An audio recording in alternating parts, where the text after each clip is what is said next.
भारतीय संविधान के अनुच्छेदों को याद रखने की कोशिश करना कभी-कभी पहाड़ चढ़ने जैसा लगता है ना। हाँ बिल्कुल। खासकर जब बात सुप्रीम कोर्ट की हो। अनुच्छेद तो मतलब बहुत जरूरी हैं, पर इतने सारे हैं कि उलझन होना तो लाजमी है। और ये सिर्फ नंबर नहीं है, हर अनुच्छेद के पीछे एक गहरा मकसद छुपा हुआ है।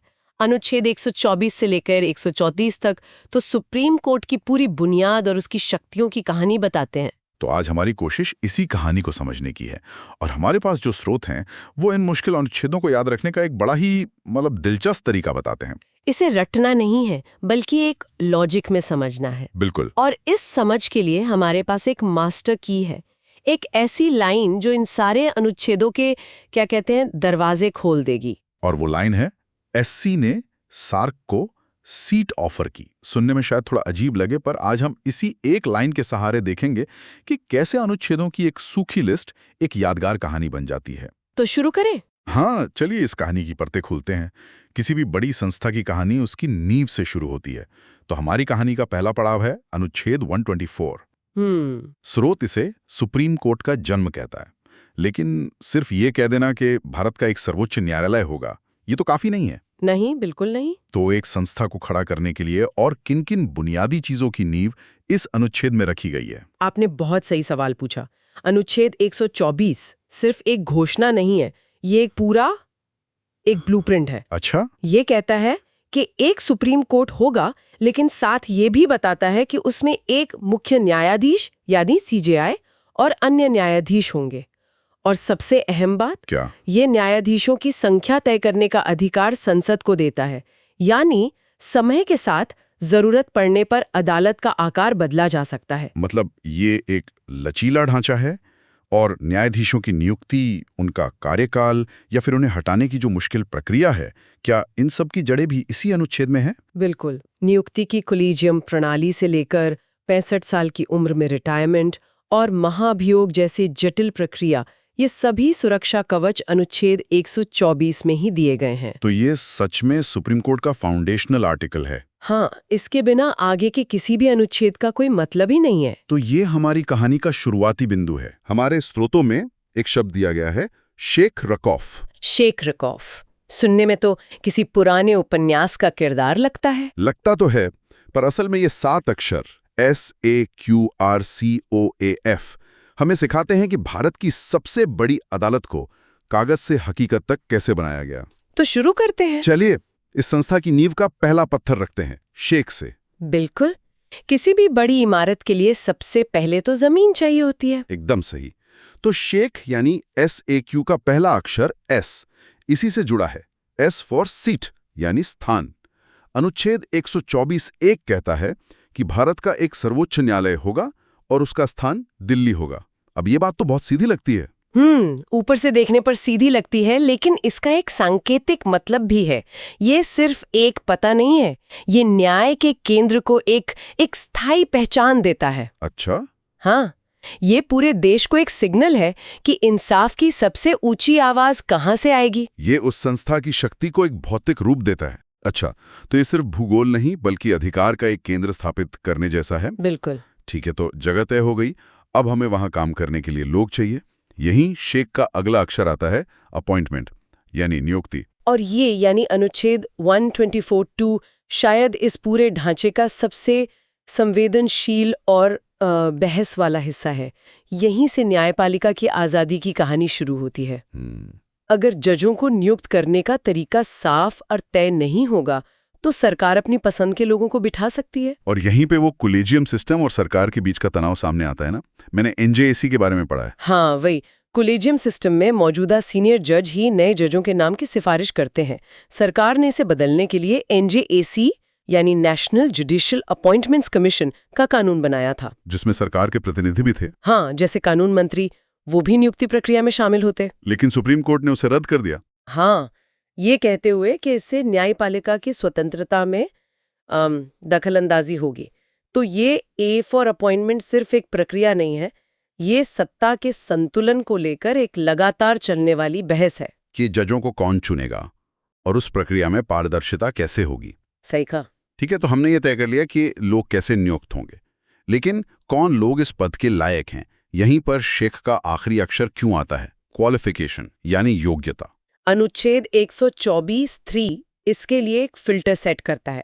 अगर नियुक्ति एक दरवाजा है तो योग्यता उस दरवाजे में लगने वाली चाबी है। और चाबी के लिए शर्तें क्या हैं? 3 शर्तें हैं। पहला, आप कम से कम 5 साल किसी हाई कोर्ट में जज रहे हों। 5 साल जज। दूसरा, आप कम से कम 10 साल किसी हाई कोर्ट में वकील रहे हों। ओके। या तीसरा, आप राष्ट्रपति की नज़र में एक डिस्टिंग्विश्ड ज्यूरिस्ट हो, यानी कानून के एक बहुत बड़े ज्ञाता या एक्सपर्ट माने जाते हों। ये डिस्टिंग्विश्ड ज्यूरिस्ट वाली शर्त मुझे हमेशा दिलचस्प लगती है।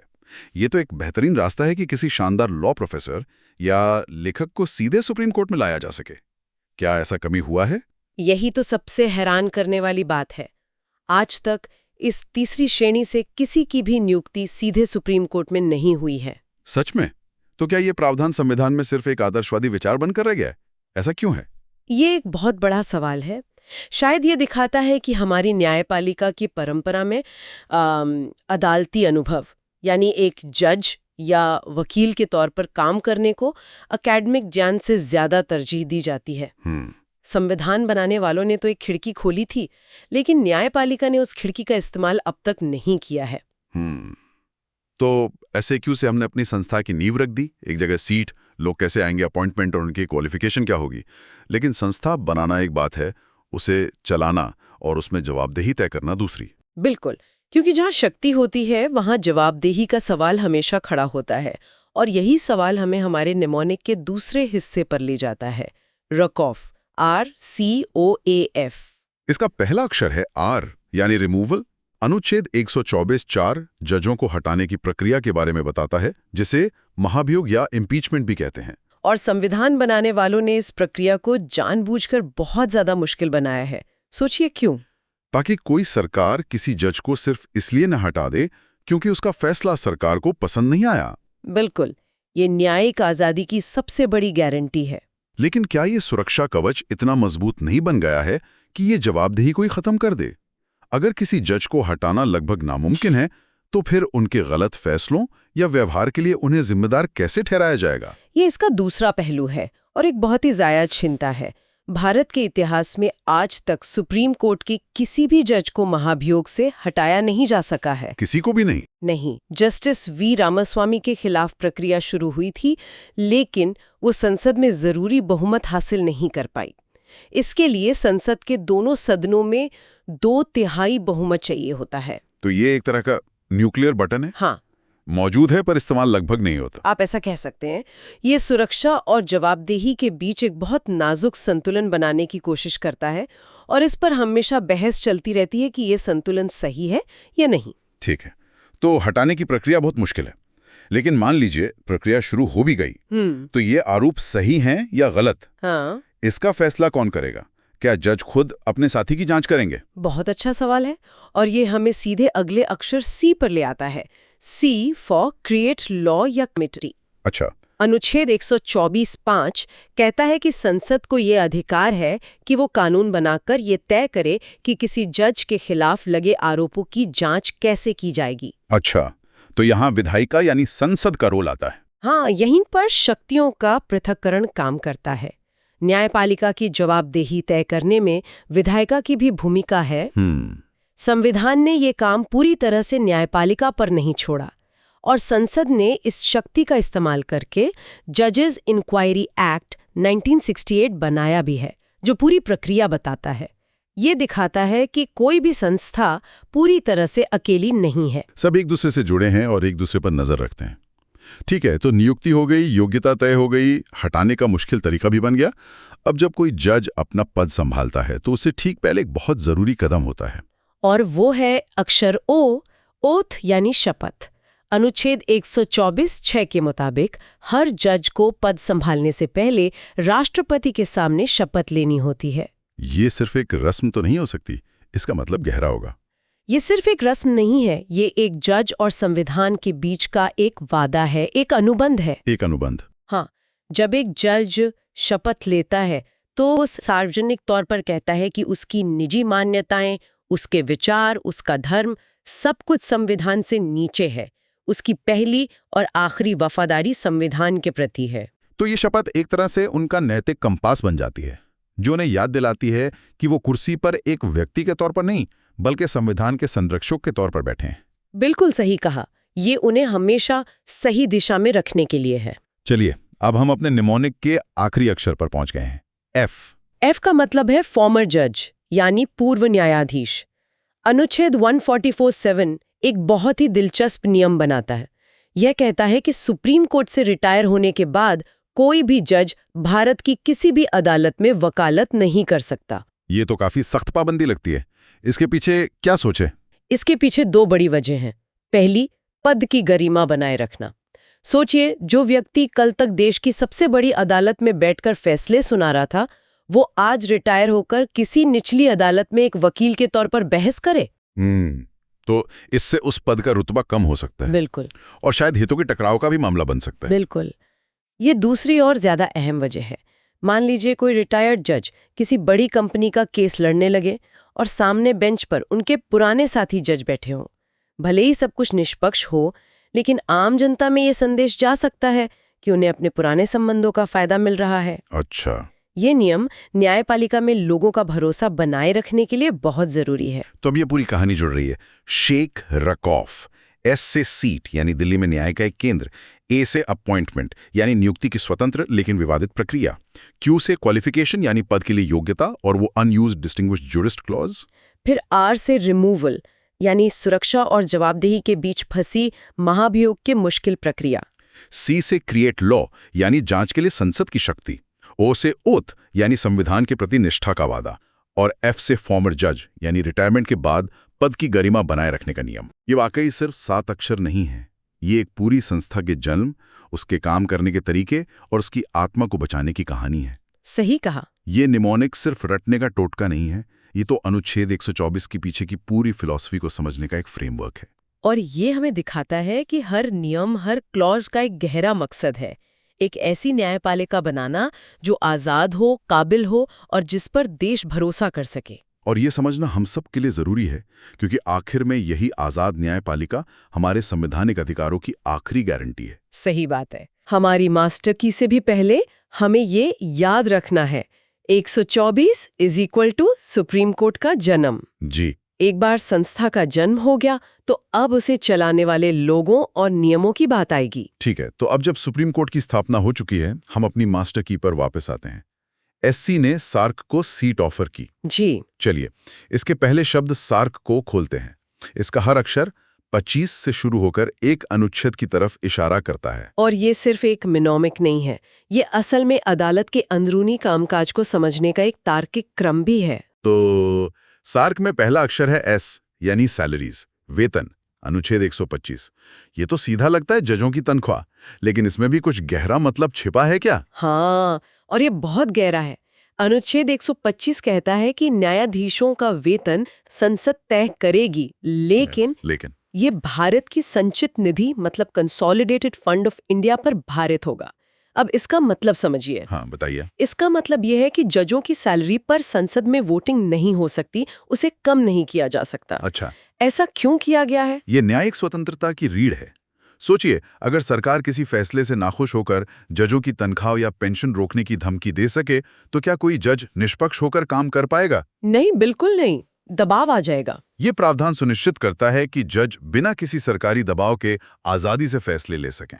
ये लोकतंत्र के लिए एक बहुत बड़ा सेफ्टी वॉल्व है। ये तो सचमुच एक बहुत जरूरी व्यवस्था है। अब सार्क के अगले 3 अक्षर है, ए और आर। जी। 126, 127 और 128। एक्टिंग चीफ जस्टिस, एडहॉक जजेस और रिटायर्ड जजेस, इन तीनों में मुझे एक पैटर्न दिख रहा है। ऐसा लगता है कि संविधान बनाने वाले इस बात को लेकर बहुत सजग थे कि अदालत का काम कभी रुकना नहीं चाहिए। आपने बिल्कुल सही पकड़ा। ये तीनों अनुच्छेद एक तरह के बैकअप सिस्टम है। Backup system? हाँ। अनुच्छेद 126 यानी एक्टिंग सीजेआई कहता है कि अगर सीजेआई का पद खाली है या वे बीमार है तो राष्ट्रपति किसी दूसरे जज को कार्यवाहक मुख्य न्यायाधीश बना सकते हैं ताकि तामीली बनी रहे। ठीक है। फिर अनुच्छेद 127 एडहॉक जजेस तब काम आता है जब किसी केस की सुनवाई के लिए जजों की न्यूनतम संख्या यानी कोरम पूरा नहीं हो रहा हो। अच्छा। तब सीजेआई किसी हाई कोर्ट के योग्य जज को अस्थायी तौर पर सुप्रीम कोर्ट में काम करने के लिए बुला सकते हैं। एडहॉक यानी किसी विशेष उद्देश्य के लिए। लेकिन क्या इसकी जरूरत अक्सर पड़ती है? क्या ये स्थायी न्यायाधीशों की कमी का संकेत है? ये एक जरूरी सवाल है। हालांकि ये प्रावधान मुश्किल हालात के लिए है, लेकिन भारत में मुकदमों के भारी बोझ को देखते हुए इसकी जरूरत महसूस होती रही है। ये स्थायी जजों की कमी की ओर इशारा तो करता ही है, पर साथ ही न्याय प्रक्रिया को रुकने से बचाने का एक व्यावहारिक हल भी देता है। और इसी कड़ी में तीसरा है अनुच्छेद 128, रिटायर्ड जजेस। इसमें सेवानिवृत्त न्यायाधीशों की बात है। जी, इसके तहत सीजेआई राष्ट्रपति की मंजूरी से किसी रिटायर्ड सुप्रीम कोर्ट या हाई कोर्ट जज से वापस आकर कुछ समय के लिए काम करने का अनुरोध कर सकते हैं। ये तो बहुत दिलचस्प है। हाँ, सोचिए, जब कोई बहुत जटिल संवैधानिक मामला हो तो किसी अनुभवी रिटायर्ड जज का ज्ञान और विशेषज्ञता कितनी कीमती हो सकती है। ये प्रावधान उस अनुभव को बेकार नहीं जाने देता। तो ये तीनों अनुच्छेद मिलकर सुनिश्चित करते हैं कि सुप्रीम कोर्ट में काम कभी न रुके और जरूरत पड़ने पर अतिरिक्त विशेषज्ञता भी उपलब्ध हो। सही। अब सार्क का अंतिम अक्षर है सी, यानी कोर्ट ऑफ रिकॉर्ड, अभिलेख न्यायालय, अनुच्छेद 129।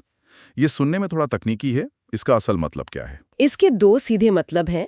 पहला, सुप्रीम कोर्ट के सभी फैसले और कार्यवाही हमेशा के लिए रिकॉर्ड किए जाते हैं। अच्छा। और वे देश के किसी भी दूसरे कोर्ट के लिए कानून की तरह काम करते हैं। उन पर सवाल नहीं उठाया जा सकता, वे अपने आप में सबूत हैं। और दूसरा मतलब? दूसरा मतलब इसे असली शक्ति देता है। कोर्ट ऑफ रिकॉर्ड होने के नाते सुप्रीम कोर्ट के पास अपनी अवमानना मतलब कंटेम्प्ट ऑफ कोर्ट के लिए किसी को भी दंडित करने की शक्ति है। यानी अगर कोई अदालत का आदेश ना माने, हाँ, या उसकी गरिमा पर हमला करे तो कोर्ट उसे सजा दे सकता है। ये शक्ति न्यायपालिका को बाहरी दबावों से बचाती है और उसके फैसलों का सम्मान सुनिश्चित करती है। अच्छा, तो ये सार्क वाला हिस्सा पूरी तरह से अदालत को चलाने वाले लोगों, उनकी स्वतंत्रता और अदालत की अपनी शक्तियों के बारे में है। जी, ये एक तरह का एचआर और एडमिन मैनुअल जैसा लग रहा है। आप इसे ऐसा कह सकते हैं। ये संस्था की मशीनरी को मजबूत करता है। तो सार्क ने हमें अदालत के अंदरूनी कामकाज और न्यायाधीशों के बारे में बताया, लेकिन ये शक्तिशाली संस्था काम कहाँ से करती है, इसका एक पता भी तो होगा। बिल्कुल। यहीं पर हमारी मास्टर की का अगला हिस्सा सीट काम आता है। हाँ, सीट का मतलब है सीट ऑफ सुप्रीम कोर्ट, यानी सुप्रीम कोर्ट का स्थान। और ये है अनुच्छेद 130। संविधान साफ कहता है कि सुप्रीम कोर्ट दिल्ली में होगा। लेकिन क्या ये हमेशा के लिए तय है? क्या सुप्रीम कोर्ट कहीं और नहीं बैठ सकता? यहीं पर अनुच्छेद 130 में एक बहुत महत्वपूर्ण लचीलापन दिया गया है। अच्छा। ये कहता है कि भारत के मुख्य न्यायाधीश राष्ट्रपति की पूर्व मंजूरी से सुप्रीम कोर्ट की बेंच कहीं और भी स्थापित कर सकते हैं। ये तो बहुत अहम बात है। क्या ऐसा कभी हुआ है और इसका क्या महत्व है? हाँ, अतीत में हैदराबाद और श्रीनगर में सुप्रीम कोर्ट की बेंच बैठ चुकी हैं, हालांकि ये नियमित रूप से नहीं होता। इसका महत्व बहुत गहरा है। भारत में लंबे समय से ये मांग उठती रही है कि न्याय को लोगों के करीब ले जाने के लिए दक्षिण या पूर्वी भारत में सुप्रीम कोर्ट की स्थायी क्षेत्रीय बेंच होनी चाहिए। सही बात है, दिल्ली बहुत दूर पड़ता है कई लोगों के लिए। बिल्कुल। ये अनुच्छेद उस संभावना का दरवाजा खुला रखता है। ये दिखाता है कि संविधान न्याय को सिर्फ दिल्ली तक सीमित नहीं रखना चाहता। तो अब तक हमने संस्था की स्थापना, उसके लोगों और उसके पते को समझ लिया। अब आते हैं कहानी के सबसे जरूरी हिस्से पर, उसका काम। जी, उसका क्षेत्र अधिकार। हमारी लाइन का अंतिम शब्द है ऑफर, जो सुप्रीम कोर्ट के जुरिस्डिक्शन को दर्शाता है। हाँ, ऑफर ही सुप्रीम कोर्ट की शक्तियों का सार है। यहीं पता चलता है कि अदालत असल में करती क्या है। ओआरएफ में पहला अक्षर है ओ, यानी ओरिजिनल जुरिस्डिक्शन, मूल क्षेत्राधिकार, अनुच्छेद 131। कुछ मामले इतने खास क्यों होते हैं कि उनकी सुनवाई सीधे सुप्रीम कोर्ट से ही शुरू होती है? क्योंकि ये मामले भारत के संघीय ढांचे मतलब फेडरल स्ट्रक्चर से जुड़े होते हैं। अच्छा। मूल क्षेत्राधिकार का मतलब है ऐसे विवाद जिन्हें सुलझाने का अधिकार सिर्फ और सिर्फ सुप्रीम कोर्ट के पास है। ये किसी हाई कोर्ट या निचली अदालत में नहीं जा सकते। जैसे केंद्र सरकार और किसी राज्य के बीच का विवाद या दो राज्यों के बीच का आपसी झगड़ा। इसका मतलब ये है कि अगर कल को दो राज्यों में पानी के बंटवारे को लेकर कोई बड़ा कानूनी विवाद हो तो वे सीधे सुप्रीम कोर्ट जा सकते हैं। बिल्कुल। ये सिर्फ विवाद सुलझाने का एक तरीका नहीं है, बल्कि ये शक्तियों के संतुलन को बनाए रखने की एक संवैधानिक गारंटी है। सोचिए, अगर ये प्रावधान न हो तो केंद्र और राज्यों के बीच के टकराव सड़कों पर सुलझाए जाते, कानून के दायरे में नहीं। ये अनुच्छेद सुप्रीम कोर्ट को एक संघीय न्यायालय मतलब फेडरल कोर्ट का दर्जा देता है। ये एक बहुत बड़ी जिम्मेदारी है। तो ओ हुआ ओरिजिनल ज्यूरिसडिक्शन। अब एफएफआर का बाकी हिस्सा है एफएफआर, जो अपीलीय ज्यूरिसडिक्शन से जुड़ा है। अपीलीय क्षेत्राधिकार। हाँ, यहाँ अनुच्छेद 132, 133 और 134 आते हैं। ये शायद अदालत का सबसे ज्यादा इस्तेमाल होने वाला अधिकार है। निश्चित रूप से देश के ज्यादातर मामले सुप्रीम कोर्ट तक अपील के जरिए ही पहुंचते हैं। अच्छा, अपीलीय क्षेत्राधिकार का मतलब है हाई कोर्ट के फैसलों के खिलाफ सुनवाई करने की शक्ति। और इन 3 अनुच्छेदों ने इसे 3 अलग-अलग श्रेणियों में बांटा है। तो ये 3 श्रेणियां कौन सी हैं और उनमें क्या फर्क है? पहला है अनुच्छेद 132, जो संवैधानिक मामलों कॉन्स्टिट्यूशनल मैटर्स में अपील की इजाजत देता है। Constitutional matters? जी, मान लीजिए हाईकोर्ट में किसी ऐसे कानून को चुनौती दी गई है जो बोलने की आजादी पर रोक लगाता है। अगर उस केस में संविधान की व्याख्या से जुड़ा कोई बड़ा सवाल है तो उसकी अपील सुप्रीम कोर्ट में हो सकती है। ठीक है, तो ये संविधान से जुड़े बड़े सवालों के लिए है। अगला है अनुच्छेद 133। अनुच्छेद 133 दीवानी मामलों सिविल मैटर्स में अपील के लिए है। इसका संबंध आमतौर पर संपत्ति, कॉन्ट्रैक्ट या पैसों के बड़े विवादों से होता है। जैसे कोई बिजनेस का बड़ा केस? हाँ, जैसे 2 बड़ी कंपनियों के बीच हजारों करोड़ का कोई व्यावसायिक विवाद जिसका फैसला हाईकोर्ट ने किया हो, उसकी अपील यहाँ हो सकती है। और फिर आता है अनुच्छेद 134, जो यकीनन आपराधिक मामलों के लिए होगा। सही, अनुच्छेद 134 आपराधिक मामलों क्रिमिनल मैटर्स में अपील का अधिकार देता है। इसके कुछ खास नियम हैं। जैसे कि? उदाहरण के लिए, मान लीजिए किसी व्यक्ति को निचली अदालत ने बरी कर दिया, लेकिन हाई कोर्ट ने उस फैसले को पलटकर उसे उम्र कैद या मौत की सजा दे दी। ओहो! की रक्षा के लिए एक महत्वपूर्ण सुरक्षा कवच है। तो इसे याद रखने के लिए स्रोत की वो लाइन बहुत काम की है। 132 से कॉन्स्टिट्यूशन, 133 से सिविल, 134 से क्रिमिनल। जी, CCC का क्रम, ये इन तीनों के फर्क को दिमाग में बैठा देता है। बिल्कुल। ये वर्गीकरण दिखाता है कि सुप्रीम कोर्ट हर तरह के मामलों में अंतिम न्याय का मंच है, चाहे वो संविधान की व्याख्या हो, संपत्ति का विवाद हो या किसी की आजादी का सवाल हो। चलिए, अब इस पूरी जानकारी को एक साथ जोड़कर देखते हैं।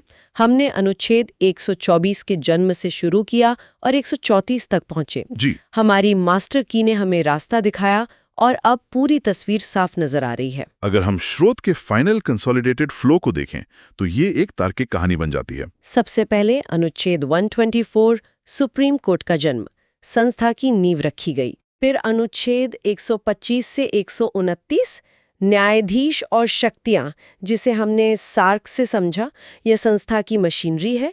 वेतन से स्वतंत्रता, काम जारी रखने के उपाय और अदालत की अपनी गरिमा। इसके बाद अनुच्छेद 130 सुप्रीम कोर्ट का स्थान यानी सीट, संस्था का भौतिक पता दिल्ली। और अंत में अनुच्छेद 131 से 134 न्यायालय का क्षेत्राधिकार यानी ऑफर। यह संस्था का असली काम है, संघीय विवादों को सुलझाना और देश की सभी अदालतों से आने वाली अपीलों पर अंतिम फैसला देना। जब हम इसे इस तरह से देखते हैं तो यह अनुच्छेदों की एक लिस्ट नहीं लगती, नहीं, बल्कि एक संस्था के निर्माण और उसके काम करने की पूरी प्रक्रिया लगती है। यह वाकई बहुत व्यवस्थित है। बिल्कुल। यह स्मारक सिर्फ रटने का तरीका नहीं, बल्कि इन अनुच्छेदों को उनके सही संदर्भ में समझने की एक कुंजी है। स्थापना, लोग, जगह और फिर काम। हाँ? तो चर्चा के अंत में